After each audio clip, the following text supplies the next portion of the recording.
ಭಾರತೀಯ ಚುನಾವಣಾ ಆಯೋಗ ಮತದಾರರ ಪಟ್ಟಿ ಸಂಪೂರ್ಣ ಪರಿಷ್ಕರಣೆ ಮಾಡೋದು ಅಥವಾ ನವೀಕರಿಸೋದಕ್ಕೆ ನಡೆಸ್ತಾ ಇರುವಂತಹ ಒಂದು ವಿಶೇಷ ಅಭಿಯಾನ SIR.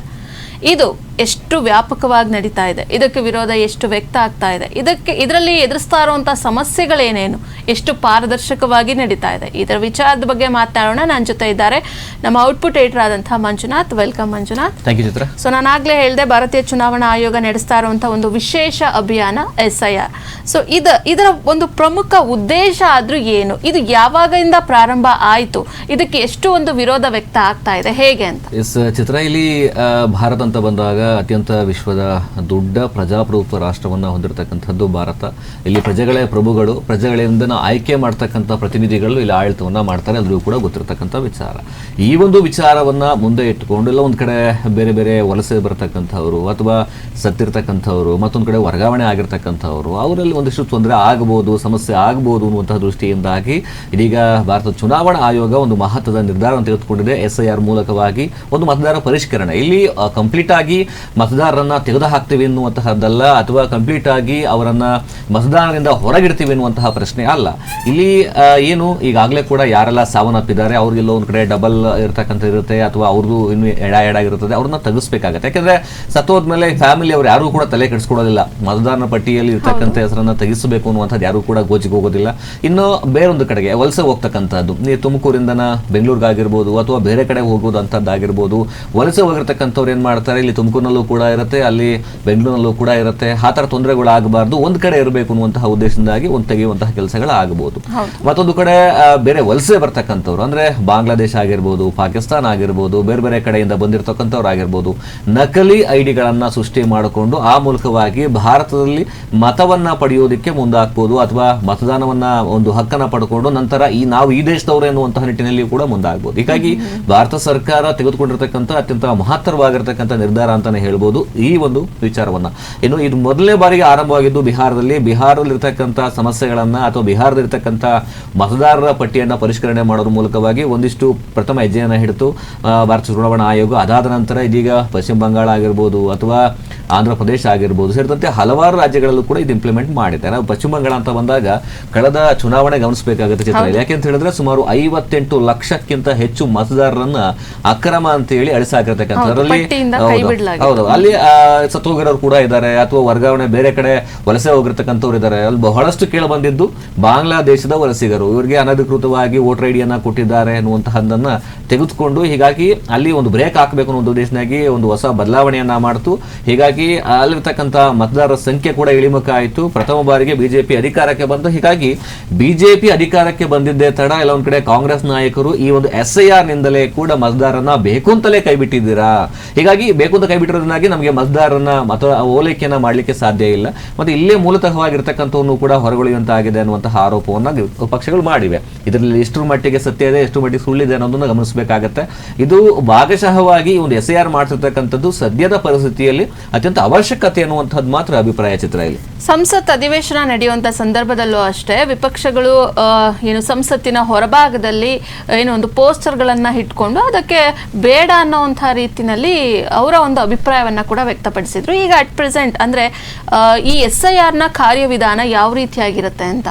SIR ಅನ್ನುವಂತಹ ವಿಚಾರಕ್ಕೆ ಬಂದಾಗ ಕಂಪ್ಲೀಟ್ ಆಗಿ ಈಗಾಗಲೇ ಕೂಡ ಆಯಾ ಜಿಲ್ಲಾಧಿಕಾರಿಗಳಿಗೆ ಒಂದಿಷ್ಟು ಕಾರ್ಯಾಗಾರವನ್ನ ಮಾಡಲಾಗಿದೆ, ತಿಳಿಸ್ಕೊಡ್ಲಾಗಿದೆ. ಜಿಲ್ಲಾಧಿಕಾರಿಗಳು ನೇರವಾಗಿ ತಾಲೂಕು ತಹಶೀಲ್ದಾರ್ಗಳು ಈ ಮಾಹಿತಿಯನ್ನ ಕೊಡಲಾಗಿದೆ. ಆ ಮೂಲಕವಾಗಿ ಒಂದು ಸಂಪನ್ಮೂಲ ವ್ಯಕ್ತಿಗಳ ಕಡೆಯಿಂದ BLOಗಳಿಗೆ ಮಾಹಿತಿಯನ್ನ ಕೊಟ್ಟಿದ್ದಾರೆ, ಯಾವ ರೀತಿಯಾಗಿ ನಡ್ಕೊಳ್ಬೇಕು, ಯಾವ ರೀತಿಯಾದಂತಹ ಮಾಹಿತಿ ತೆಗೆದುಕೊಳ್ಬೇಕು ಅಂತೇಳಿ.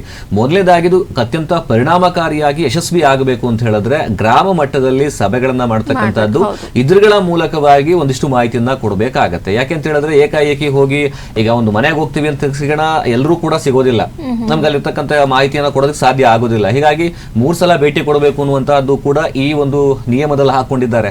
ಒಂದು ಮನೆಗೆ 3 ಸಲ ಭೇಟಿ ಕೊಡೋದ್ರಿಂದಾಗಿ ಮೊದಲನೇ ಸರಿ ಅವ್ರು ಸಿಗ್ಲಿಲ್ಲ, 2ನೇ ಸರಿ ಸರಿಯಾದ ದಾಖಲೆ ಕೊಡ್ಲಿಕ್ಕೆ ಸಾಧ್ಯ ಆಗಲಿಲ್ಲ, ಕೊನೆ ಪಕ್ಷ 3ನೇ ಸಲ ಆದ್ರೂ ಅವ್ರು ಸಮರ್ಪಕವಾದ ದಾಖಲೆ ಕೊಡಬೇಕು ಅಂತೇಳಿ ಆಗ್ಲೂ ಕೂಡ ಅವ್ರು ವಿಫಲರಾಗ್ತಾ ಇದ್ದಾರೆ ಅಂತ ಹೇಳಿದ್ರೆ ಇದರಿಂದ ಹೊರಗಿಡುವಂತಹ ಕೆಲಸವನ್ನ ಖಂಡಿತವಾಗ್ಲೂ ಕೂಡ ಮಾಡಬೇಕಾಗತ್ತೆ. ಇಲ್ಲಿ ಆಧಾರಗಳು ಅಥವಾ ದಾಖಲೆಗಳು ಅನ್ನುವಂತಹ ವಿಚಾರಕ್ಕೆ ಬಂದಾಗ ಹಲವಾರು ದಾಖಲೆಗಳನ್ನ ಈಗಾಗಲೇ ಕೂಡ ಸಲ್ಲಿಕೆ ಮಾಡಬೇಕು ಅಂತ ಹೇಳಿ ಚುನಾವಣಾ ಆಯೋಗ ಒಂದಿಷ್ಟು ದಾಖಲೆಗಳನ್ನ ಬಿಡುಗಡೆ ಮಾಡಿರ್ತಕ್ಕಂಥದ್ದು.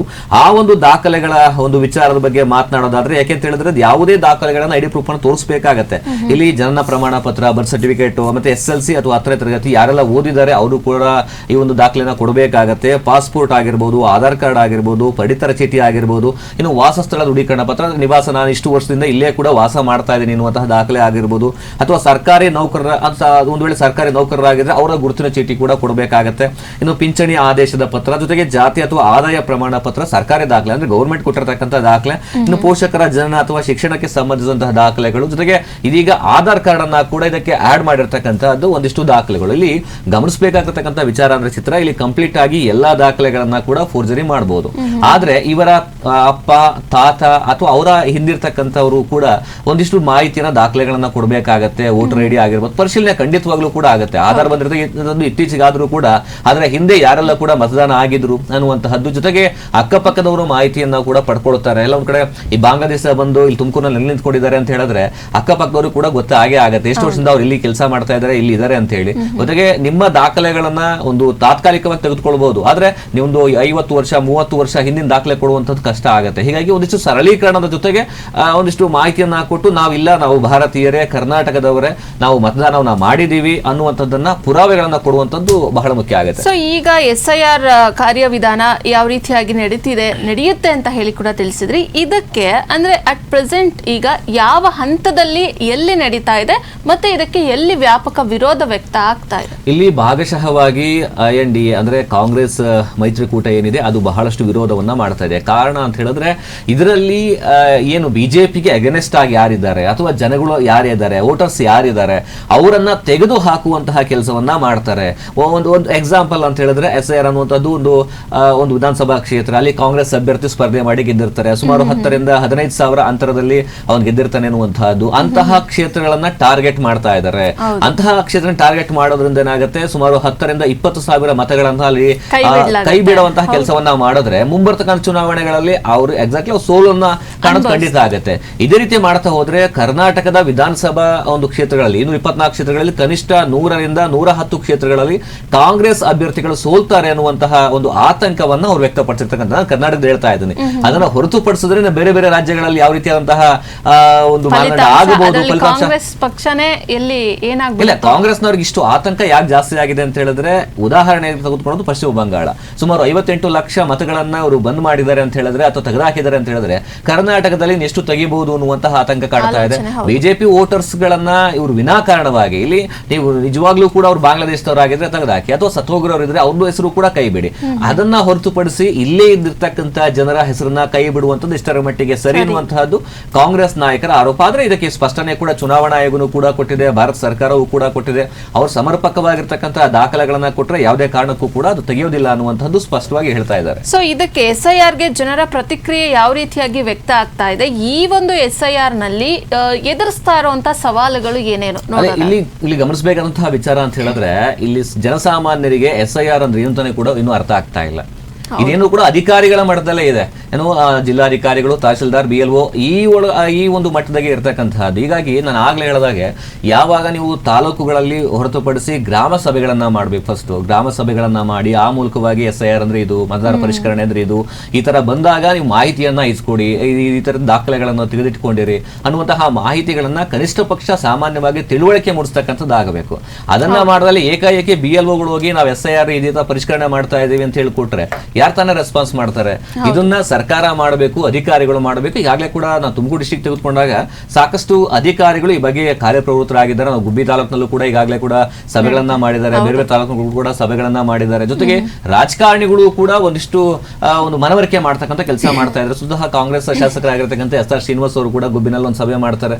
ಆ ಮೂಲಕವಾಗಿ ಅದರ ಸಾಧಕ ಬಾಧಕಗಳೇನು, ಮಾಹಿತಿಗಳೇನು, ಯಾವ ರೀತಿಯಾಗಿ ನಾವು ಸ್ಪಂದಿಸಬೇಕಾಗತ್ತೆ, ಯಾವ ರೀತಿಯನ್ನ ವಿರೋಧ ಮಾಡಬೇಕಾಗತ್ತೆ ಅನ್ನೋದ್ರ ಬಗ್ಗೆ ಕೂಡ ಒಂದಿಷ್ಟು ತಿಳಿಸಿರ್ತಕ್ಕಂಥ. ಹೀಗಾಗಿ ಇಂತಹ ಒಂದಿಷ್ಟು ಅವೇರ್ನೆಸ್ ಬರೋವರೆಗೂ ಕೂಡ ಜನಸಾಮಾನ್ಯರಿಗೆ ಇದರ ಬಗ್ಗೆ ಒಂದು ಸ್ಪಷ್ಟ ನಿರ್ದೇಶನ ಸಿಗೋವರೆಗೂ ಕೂಡ ಯಾವುದೇ ರೀತಿಯ ಮಾಹಿತಿಗಳನ್ನ ಕೊಡೋದಕ್ಕೆ ಸಾಧ್ಯ ಆಗೋದಿಲ್ಲ ಚಿತ್ರ ಇದರಲ್ಲಿ. ಸೊ ಜನರ ಪ್ರತಿಕ್ರಿಯೆನೂ ಕೂಡ ಎಷ್ಟು ಮಟ್ಟಿಗೆ ಅವರಿಗೆ ಸಿಗ್ತಾ ಇದೆ? ಯಾಕೆಂದ್ರೆ BLOಗಳು ಇದನ್ನ ಮಾಡಬೇಕಾಗಿರೋದ್ರಿಂದ ಅವರಿಗೆ ಕರೆ ಮಾಡಿದ್ದು ಅಥವಾ ಮನೆ ಬಳಿ ಹೋದಾಗ ಏಕಾಏಕಿ ಅದ್ರ ಬಗ್ಗೆ ಏನು ಗೊತ್ತಿಲ್ಲದೇನೆ ಇನ್ಫಾರ್ಮೇಶನ್ ಕೇಳಿದ ತಕ್ಷಣ ಜನನೂ ಕೂಡ ಕೊಡೋದಕ್ಕೆ ಹಿಂದೆ ಮುಂದೆ ನೋಡ್ತಾರೆ. ಹೌದು. ಸೊ ಅದು ಯಾವ ರೀತಿಯಾಗಿ ನಡೀತಾ ಇದೆ? ಈಗ ಜನಸಾಮಾನ್ಯರಿಗೆ ಬೇಕಾಗಿರ್ತಕ್ಕಂಥ ಮಾಹಿತಿಯನ್ನು ತಮ್ಮ ಅವೇರ್ನೆಸ್ ಮೂಡಿಸಿದ ಸಂದರ್ಭದಲ್ಲಿ ಅವ್ರ ಮನೆ ಬಾಗಿಲಿಗೆ ಹೋದಾಗ ಎಲ್ಲಾ ರೀತಿಯಲ್ಲಿ ಸ್ಪಂದಿಸ್ತಾರೆ. ನಾನು ಆಗ್ಲೇ ಹೇಳಿದಾಗೆ ದಾಖಲೆಗಳನ್ನ ಕೊಡ್ತಕ್ಕಂಥದ್ದಾಗತ್ತೆ, ಅಥವಾ ಮುಂಚೆಲೇ ಈ ದಾಖಲೆಗಳನ್ನು ತೆಗೆದಿಟ್ಕೊಳ್ಳಿ ಅನ್ನುವಂತಹ ಅದು ಹೇಳಿದ್ರೆ ಆ ದಾಖಲೆಗಳನ್ನು ತೆಗೆದಿಟ್ಕೊಂಡು ಮಾಹಿತಿಯನ್ನು ಕೊಡುವಂಥದ್ದು ಮಾಡ್ತಾರೆ. ಇಲ್ಲ ಅಂತ ಹೇಳಿದ್ರೆ ಎಲ್ಲೊಂದ್ ಕಡೆ ಸ್ಪಂದನೆ ಅಷ್ಟರ ಮಟ್ಟಿಗೆ ಸಿಗೋದಿಲ್ಲ. ಈ ಒಂದು SIR ಅಂತಕ್ಕಂಥದ್ದು ಸಮಗ್ರವಾಗಿ ಒಂದು ಸ್ಪಷ್ಟವಾಗಿ ಯಶಸ್ವಿ ಆಗಬೇಕು ಅಂತ ಹೇಳಿದ್ರೆ ಅಧಿಕಾರಿಗಳ ಪಾತ್ರ ಜೊತೆಗೆ ರಾಜಕಾರಣಿಗಳು ಕೂಡ ಒಂದು ಉತ್ತಮ ರೀತಿಯಲ್ಲಿ ಸ್ಪಂದಿಸಬೇಕಾಗತ್ತೆ. ಇಲ್ಲಿ ವಿರೋಧ ಇರತಕ್ಕಂಥದ್ದು ನಾನು ಆಗಲೇ ಹೇಳಿದ ಹಾಗೆ ಒಂದು ಅರ್ಹರು ಕೂಡ ಇದರಿಂದ ಕೈ ಬಿಡ್ತಕ್ಕಂತಹ ಆತಂಕ ಎದುರಾಗ್ತಾ ಇರ್ತಕ್ಕಂಥದ್ದು. ಜೊತೆಗೆ ಇಷ್ಟು ಮಾತ್ರ ಅಲ್ಲ, ಬರೀ ನಾವು ಹೊಸಬ್ರನ್ನ ಒಂದು ಹಳಬ್ರನ್ನ ಕೈ ಬಿಡ್ತಕ್ಕಂಥದ್ದು ಅಥವಾ ಸತ್ತವ್ರನ್ನ ಕೈ ಬಿಡುವಂತಹ ಪ್ರಶ್ನೆ ಅಲ್ಲ.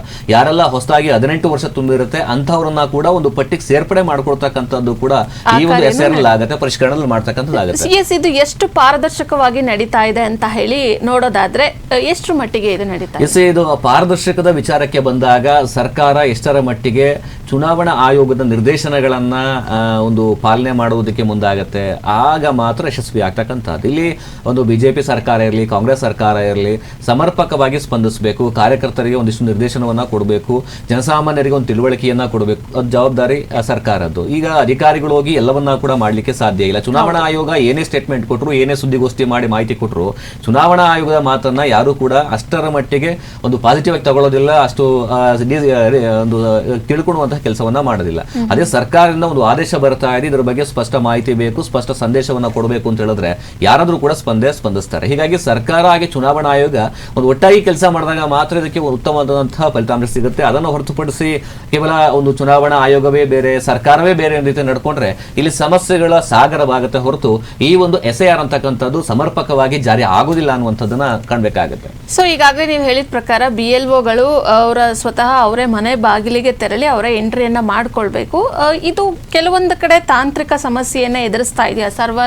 ಸರ್ವರ್ ಡೌನ್ ಆಗಿದೆ ಅಥವಾ ತಾಂತ್ರಿಕ ಅಡಚಣೆ ಏನೋ ಒಂದು ಬರ್ತಾ ಇದೆ. ಸೊ ಇದು ಎಷ್ಟು ಮಟ್ಟಿಗೆ ಆಗ್ತಾ ಇದೆ? ಜೊತೆಗೆ SIRಗೆ ಬೇರೆ ಮಾರ್ಗಗಳು ಏನಾದರೂ ಅನುಸರಿಸೋದಕ್ಕೆ ಇದೆಯಾ? ಹೇಗೆ? ಈಗಾಗಲೇ ಕೂಡ ಸಮಯಾವಕಾಶ ಬಹಳಷ್ಟು ಕಡಿಮೆ ಇರತಕ್ಕಂಥದ್ದು. ಯಾಕೆಂದ್ರೆ ಹೇಳಿದ್ರೆ ಚುನಾವಣಾ ಬೇರೆ ಬೇರೆ ರಾಜ್ಯಗಳಿಗೆ ಹೋಲಿಸ್ಕೊಂಡ್ರೆ ಇನ್ನು ಕರ್ನಾಟಕದಲ್ಲಿ ಚುನಾವಣೆ, ವಿಧಾನಸಭೆ ಚುನಾವಣೆ ಬರ್ತಕ್ಕಂಥದ್ದು ಇನ್ನು 1.5 ವರ್ಷಗಳು ಇರತಕ್ಕಂಥ ಬಾಕಿ ಇದೆ.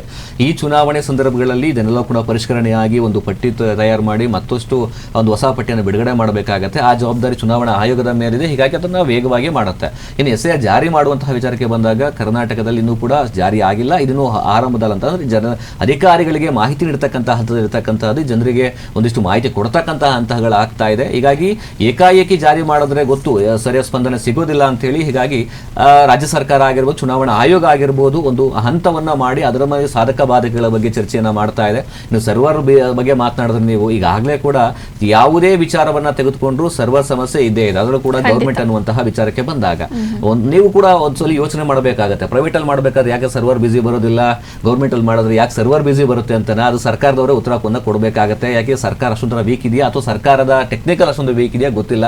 ಸರ್ವರ್ ಅನ್ನುವಂತಹ ವಿಚಾರಕ್ಕೆ ಬಂದಾಗ ಸರ್ಕಾರ ಸಮರ್ಪಕವಾಗಿ ಒಂದು ವ್ಯವಸ್ಥೆಯನ್ನ ಮಾಡಿಕೊಟ್ರೆ ಈ ಒಂದು SIR ಅಂತಕ್ಕಂಥದ್ದು ವೇಗವನ್ನ ಪಡ್ಕೊಳ್ಳುತ್ತೆ. ಇಲ್ಲ ಅಂತ ಹೇಳಿದ್ರೆ ಮತ್ತಷ್ಟು ಕೂಡ ನಿಧಾನ ಆಗ್ತಕ್ಕಂಥ ಸಾಧ್ಯತೆ ಕೂಡ ಇದೆ. ಸೊ ನೀವು ಹೇಳಿದ್ರಿ SIR ಇನ್ನೂ ಕೂಡ ಕರ್ನಾಟಕದಲ್ಲಿ ಜಾರಿಯಾಗಿಲ್ಲ, ಯಾಕಂದ್ರೆ ಅಧಿಕಾರಿಗಳಿಗೆ ಮಾಹಿತಿಯನ್ನ ಕೊಡುವಂತ ಹಂತದಲ್ಲೇ ನಾವಿನ್ನೂ ಇದ್ದೀವಿ. ಸೊ ಪ್ರತಿಯೊಂದಕ್ಕೂ ಒಂದು ಸಮೀಕ್ಷೆ ಅಂತ ಇರುತ್ತೆ.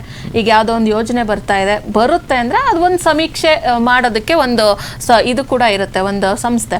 ಸೊ ಆ ಸಮೀಕ್ಷೆ ಪ್ರಕಾರ ನೋಡೋದಾದ್ರೆ ಇನ್ ಕೇಸ್ ಕರ್ನಾಟಕದಲ್ಲಿ ಏನಾದರೂ SIR ಜಾರಿ ಆದ್ರೆ ಏನಾಗಬಹುದು, ಏನೇನೆಲ್ಲ ಬದಲಾವಣೆಗಳು ಬರುತ್ತೆ? ಯಾಕೆಂದ್ರೆ ಕರ್ನಾಟಕ ಈ ಹೊರಗಡೆಯಿಂದ ಬರತಕ್ಕಂಥವ್ರಿಗೆ ಸ್ವರ್ಗ ಆಗ್ತಾ ಇದೆ ಚಿತ್ರ. ಇಲ್ಲಿ ನಾವು ಕರ್ನಾಟಕದಿಂದ ನೋಡಿದಾಗ ಬರೀ ಭಾರತೀಯರು ಮಾತ್ರ ಅಲ್ಲ, ಬೇರೆ ಬೇರೆ ದೇಶದಿಂದವರು ಕೂಡ ಬಂದಿಲ್ಲಿ ಠಿಕಾಣಿ ಹೊಡ್ಬಿಟ್ಟಿದ್ದಾರೆ. ಇಲ್ಲಿ ನಾವು ಬರೀ ಬಾಂಗ್ಲಾದೇಶ ಮಾತಾಡ್ತಾ ಇದೀವಿ, ಪಾಕಿಸ್ತಾನ ಮಾತಾಡ್ತಾ ಇದೀವಿ, ಆಫ್ರಿಕಾದಿಂದ ಬಂದಿರತಕ್ಕಂಥವ್ರು ಇದ್ದಾರೆ, ಬೇರೆ ಬೇರೆ ಖಂಡಗಳು ಬಂದಿರತಕ್ಕಂಥವ್ರು ಇದ್ದಾರೆ. ಬೆಂಗಳೂರಿನಲ್ಲಿ ಅವರವರೇ ಉಟ್ಕೊಂಡು ಅವರವರೇ ಯಾವ ರೀತಿಯಾಗಿ ಬೇಕಾದರೂ ಕೂಡ ನಡ್ಕೊಳ್ಳೋ ರೀತಿಯಲ್ಲಿ ಮಾಡ್ತಾ ಇದ್ದಾರೆ. ಇನ್ನು ಅಧಿಕಾರದ ಆಸೆಗೋಸ್ಕರ ಹೊಸ ನಕಲಿ ವೋಟರ್ ಐಡಿಗಳನ್ನ ಮಾಡಿಸ್ತಕ್ಕಂಥದ್ದು ತುಂಬಾ ಜಾಸ್ತಿ ಆಗ್ಬಿಟ್ಟಿದೆ. ಹೀಗಾಗಿ ಅವಕ್ಕೆಲ್ಲ ಬ್ರೇಕ್ ಹಾಕಬೇಕು ಅಂತ ಹೇಳಿದ್ರೆ ಈ ಒಂದು SIR ಪ್ರಬಲವಾಗಿ ಕೆಲಸ ಮಾಡುತ್ತೆ ಅನ್ನುವಂತಹ ಭರವಸೆ. ಇನ್ನು ಯಾರೆಲ್ಲ ಸಮರ್ಪಕವಾಗಿ, ಈಗ ನಮ್ಮ ತುಮಕೂರು ಜಿಲ್ಲೆಯಲ್ಲಿ ಕೂಡ ಅಷ್ಟರ ಮಟ್ಟಿಗೆ ನಾವು ನೋಡಿದ ಮಟ್ಟಿಗೆ ಇಲ್ಲೂ ಕೂಡ ನಕಲಿ ಮತದಾರರು ಕಂಡು ಬರೋದಿಲ್ಲ ಅನ್ನುವಂಥದ್ದು ಎಷ್ಟರ ಮಟ್ಟಿಗೆ ತನಿಖೆಯಿಂದ ಗೊತ್ತಾಗುತ್ತೆ, SIR ಮುಂದೆ ಗೊತ್ತಾಗುತ್ತೆ.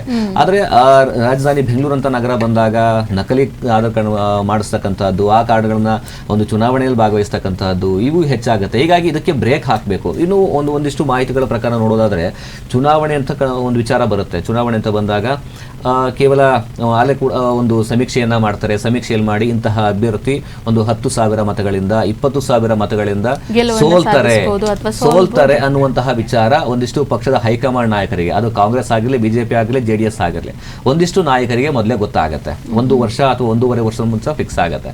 ಆ ಟೈಮ್ನಲ್ಲಿ ಏನ್ ಮಾಡ್ತಾರೆ, ಏಕೈಕಿ ಹೊರಗಡೆಯಿಂದ 10,000ದಿಂದ 15,000 ಮತದಾರರನ್ನ ಆ ಒಂದು ಕ್ಷೇತ್ರದಕ್ಕೆ ಎಂಟ್ರಿ ಆಗೋದಕ್ಕೆ ಬಿಡ್ತಾರೆ. ಆಗಿನ್ನೂ ಕೂಡ ಮತದಾರರ ಪಟ್ಟಿ ಬಿಡುಗಡೆ ಆಗಿರೋದಿಲ್ಲ.